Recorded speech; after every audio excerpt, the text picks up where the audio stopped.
નશામુક્ત ગુજરાત અભિયાન હેઠળ સુરત ગ્રામ્ય પોલીસે આજે એક મોટી કાર્યવાહીને અંજામ આપ્યો છે।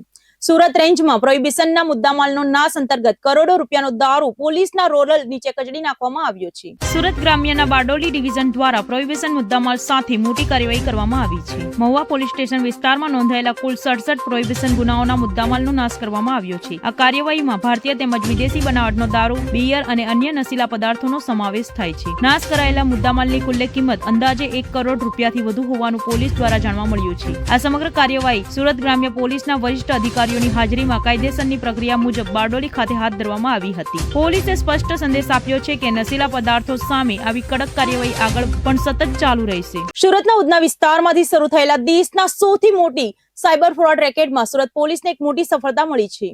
1550 કરોડ રૂપિયાના આંતરરાષ્ટ્રીય સાયબર કૌભાંડના મુખ્ય સૂત્રધાર દિવ્યેશ ચક્રાણી આખરે પોલીસના સકંજામાં આવ્યો છે। સુરતના ઉધના વિસ્તારમાં સામે આવેલા 1550 કરોડના વિશાળ સાયબર ફ્રોડ કેસમાં પોલીસને વધુ એક મોટી સફળતા હાથ લાગી છે। આ કેસના મુખ્ય આરોપી દિવ્યેશ ચક્રાણીની ધરપકડ સુરત ક્રાઇમ બ્રાન્ચ દ્વારા હાથ ધરવામાં આવી છે। દિવ્યેશ ચક્રાણી છેલ્લા 7 મહિનાથી પોલીસ પકડથી ફરાર હતો। પોલીસે તેની સામે લુકઆઉટ નોટિસ પણ જાહેર કરી હતી। આ દરમિયાન દિવ્યેશ ચક્રાણી શારજહાથી સુરત આવી રહ્યો હતો। તે વખતે સુરત એરપોર્ટ પર ઉતરતાની સાથે જ પોલીસે તેને ઝડપી પાડ્યો હતો। પોલીસ તપાસમાં ખુલ્યું છે કે આ વિશાળ સાયબર ફ્રોડ રેકેટ 21 મે 2025 ના રોજ ઝડપાયું હતું, જ્યાં તપાસ દરમિયાન કરોડો રૂપિયાના સાયબર ફ્રોડના વ્યવહારો સામે આવ્યા છે। આ કેસમાં મુખ્ય આરોપી તરીકે કિરીટ જાદવાણી અને દિવ્યેશ ચક્રાણીના નામ સામે આવ્યા છે, પરંતુ દિવ્યેશ ચક્રાણી ત્યારે પોલીસ પકડથી બચી ગયો હતો। પોલીસ તપાસ મુજબ દિવ્યેશ ચક્રાણી ચાઇનીઝ સાયબર ગેંગ સાથે સીધો સંપર્ક ધરાવતો હતો અને તેમને બેંક એકાઉન્ટ ઉપલબ્ધ કરાવી આપતો હતો। આ બેંક એકાઉન્ટનો ઉપયોગ સાયબર ફ્રોડના નાણાંને એક જગ્યાએથી બીજી જગ્યાએ ફેરવવા માટે થતું હતું। આ કેસમાં અત્યાર સુધી કુલ 30 આરોપીની ધરપકડ કરવામાં આવી છે, જ્યાં અગાઉ બેંક અધિકારીઓ અને કર્મચારીઓ પણ ઝડપાયા હતા, જેઓ આરોપીઓ સાથે મળીને બેંક એકાઉન્ટનો દુરુપયોગ થવા દેતા હતા। ઝડપાયેલો આરોપી દિવ્યેશ ચક્રાણી ટેક્સટાઇલ વ્યવસાય સાથે સંકળાયેલો હોવાનું પોલીસ તપાસમાં સામે આવ્યું છે। હાલ દિવ્યેશ ચક્રાણીની પૂછપરછ હાથ ધરવામાં આવી છે અને તેની પાસેથી સાયબર ફ્રોડના અન્ય સાગરિકો નાણાં ક્યાં ટ્રાન્સફર થયા છે તથા ચાઇનીઝ ગેંગ સાથેના સંપર્ક અંગે વધુ મહત્વપૂર્ણ ખુલાસા થવાની સંભાવના છે। પોલીસે સ્પષ્ટ જણાવ્યું છે કે આટલા મોટા સાયબર ફ્રોડ કેસમાં જોડાયેલા તમામ આરોપીઓ સામે કાયદેસરની કડક કાર્યવાહી કરવામાં આવશે। ઉધના પોલીસ સ્ટેશનમાં સાયબર ફ્રોડની એક ફરિયાદ દાખલ થયેલી હતી। 1550 કરોડનું જે ફ્રોડ થયેલું હતું, જેમાં જે મેઇન આરોપી છે એ જે કિરાત જાદવાણી, એની બહેન છે રુદ્રા જાદવાણી અને બીજો એની સાથેનો એક સાથીદાર છે જેનું નામ છે દિવ્યેશ જીતેન્દ્રભાઈ ચક્રાણી, જેની ઉંમર 26 વર્ષ છે। અને કિરાત જાદવાણી જે મેઇન આરોપી છે એ અને આ જે દિવ્યેશ છે એ બંને જણા પહેલા ટેક્સટાઇલનું પાર્ટનરશિપમાં બિઝનેસ કરતા હતા, જેમાં એને ખોટ ગઈ અને પછી એણે આખી સાયબર ફ્રોડની લાઈન કિરાત જાદવાની શોધી।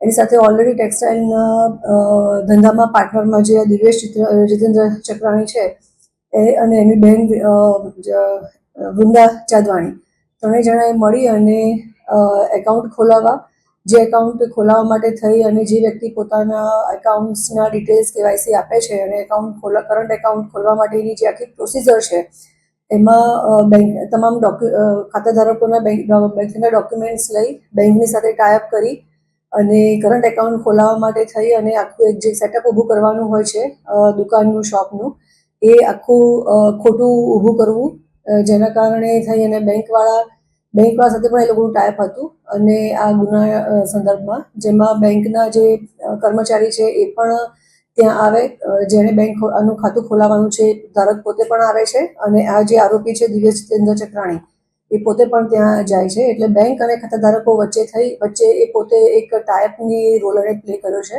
જેમાં કોઈ જ દુકાન ખોલાવેલી હોય નહીં, પરંતુ એવું ખોટું સેટઅપ દુકાન છે એવું ખોટું સેટઅપ ઊભું કરી અને ખોટા કરંટ એકાઉન્ટ ઊભા કરવામાં અને પૈસા ટ્રાન્સફર કરવામાં એનો મેઇન રોલ છે આ દિવ્યેશ જીતેન્દ્રભાઈ ચક્રાણીનો, જે આ ગુનો દાખલ થયા પછી દુબઈ શારજહાં ભાગી ગયો હતો।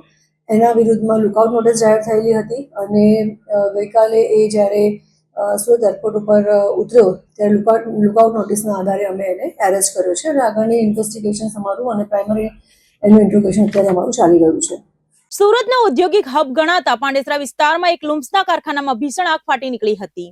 આગ એટલી વિકરાળ હતી કે જોતજોતામાં આખું કારખાનું આગની ઝપેટમાં આવી ગયું હતું। અને આકાશમાં ધુમાડાના ગોટે ગોટા જોવા મળ્યા હતા. સુરતના પાંડેસરા વિસ્તારમાં આગની મોટી ઘટના સામે આવી છે. પાંડેસરા વિસ્તારમાં આવેલા લુમ્સના કારખાનામાં અચાનક આગ લાગી હતી, જેના કારણે કારખાનામાં અફરાતફરી મચી ગઈ હતી. આગની જાણ થતાં 4 ફાયર સ્ટેશનનો કાફલો તાત્કાલિક ઘટના સ્થળે પહોંચ્યો હતો અને આગ પર કાબુ મેળવવા માટે ભારે જહેમત ઉઠાવવી પડી હતી. આગની ઘટનામાં કારખાનામાં આવેલી લુમ્સની મશીનો સંપૂર્ણ બળીને ખાખ થઈ ગઈ હતી, જ્યારે લાખો રૂપિયાનો માલ સામાનનું નુકસાન પામ્યું હોવાનું સામે આવ્યું છે. સૌથી રાહતની વાત તો એ છે કે આ સમગ્ર આગની ઘટનામાં કોઈ જાનહાનિ થઈ ન હતી અને તમામ કામદારો સુરક્ષિત હોવાનું જાણવા મળ્યું છે. લાંબા સમયની મહેનત બાદ ફાયર વિભાગ દ્વારા આગ પર કાબુ મેળવી લેવામાં આવ્યો હતો અને હાલ કુલિંગની કામગીરી ચાલુ છે. આગ કેવી રીતે લાગી તે અંગે ફાયર વિભાગ દ્વારા તથા પોલીસ દ્વારા વધુ તપાસ હાથ ધરવામાં આવી રહી છે. હજીરા રોડ પર એક ચાલુ ટ્રકમાં અચાનક ભીષણ આગ ફાટી નીકળતા ધ બર્નિંગ ટ્રક જેવી સ્થિતિ સર્જાઈ હતી.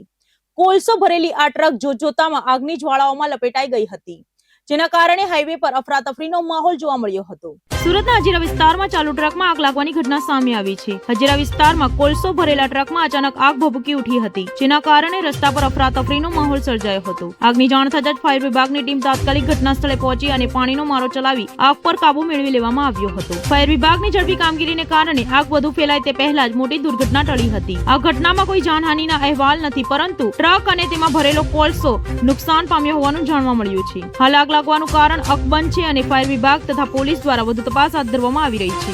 સુરતના લિંબાયત વિસ્તારમાં રિક્ષા ચાલક પર થયેલા જીવલેણ હુમલાના કેસમાં પોલીસે અત્યંત કડક અને પ્રશંસનીય કામગીરી હાથ ધરી છે. ગુનેગારોમાં પોલીસનો ડર બેસે તે હેતુથી લિંબાયત પોલીસે પકડાયેલા તમામ આરોપીઓને ઘટના સ્થળે લાવીને આખા ગુનાનું રિકન્સ્ટ્રક્શન કરાવ્યું હતું. આ દરમિયાન પોલીસે સ્પષ્ટ સંદેશ આપ્યો છે કે કાયદામાં રહેશો તો જ ફાયદામાં રહેશો. સુરતના લિંબાયત વિસ્તારમાં રિક્ષા ચાલક પર થયેલા જીવલેણ હુમલાના મામલે લિંબાયત પોલીસે કડક કાર્યવાહી હાથ ધરી છે. આ ઘટનાને લઈને લિંબાયત પોલીસ સ્ટેશન દ્વારા સીસીટીવી ફૂટેજના આધારે કુલ 6 આરોપીઓને ઝડપી પાડવામાં આવ્યા છે. પોલીસે આરોપીઓને પકડી પાડી ઘટના સ્થળે લઈ જઈને રિકન્સ્ટ્રક્શન કરવામાં આવ્યું હતું, જ્યાં આરોપીઓએ હુમલો કેવી રીતે કર્યો હતો તે અંગે સમગ્ર ઘટનાનો ખુલાસો કર્યો હતો. પોલીસ તપાસમાં સામે આવ્યું છે કે હુમલો કરનાર આરોપીઓ અસામાજિક તત્વો સાથે સંકળાયેલા હતા, જેના કારણે રિક્ષા ચાલક પર જીવલેણ હુમલો કરવામાં આવ્યો હતો. લિંબાયત પોલીસે આ કાર્યવાહી મારફતે અસામાજિક તત્વોને સ્પષ્ટ ચેતવણી આપતા કહ્યું છે કે કાયદામાં રહેશો તો જ ફાયદામાં રહેશો. આ સાથે હુમલો કરનાર તમામ આરોપીઓની પોલીસે ચાલ બદલીને તેમની પાસે કાયદેસરની કાર્યવાહી શરૂ કરી દેવામાં આવી છે. હાલ આ સમગ્ર મામલે વધુ તપાસ હાથ ધરવામાં આવી રહી છે.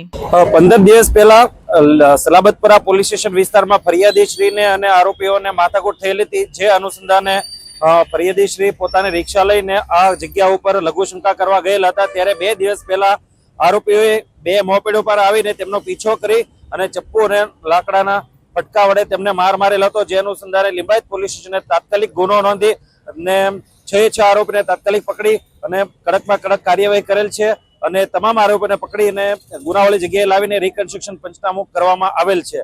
અને તમામ ગુનેગારોને એક જ સંદેશ છે કે જો તમે કાયદામાં રહેશો તો ફાયદામાં રહેશો, નહીતર આવી જ રીતે લિંબાયત પોલીસ સ્ટેશન તરફથી કડકમાં કડક કાર્યવાહી કરવામાં આવશે.